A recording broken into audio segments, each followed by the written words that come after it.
Една од дежурните теми на 22-та седница на координативното тело на градоначалници на град Скопје беше данокот на имот.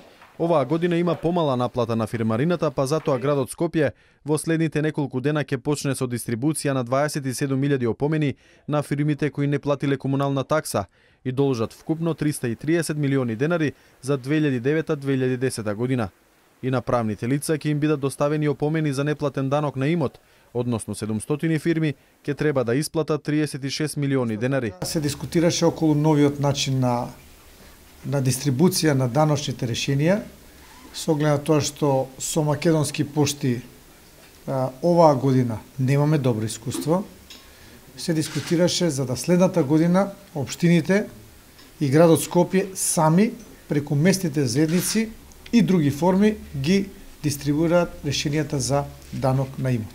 Урбанизмот и урбаната опрема беа следна точка на седницата. Денеска е последниот ден кога кафулињата кои имаат поставена урбана опрема треба да платат, бидејќи од утре на терен ќе излезе пазарната инспекција. Се договоривме на координативното тело за целокупната на сите оние кафичи и ресторани кои што ќе поставуваат урбана опрема на јавна површина да биде изготвен проект според кој проект ќе бидат дефинирани оградите на особеностите интересни за зимскиот период, значи оградите на местото кај што е дадена урбаната опрема и тендите во која форма и начин и во која форма и изглед треба да бидат.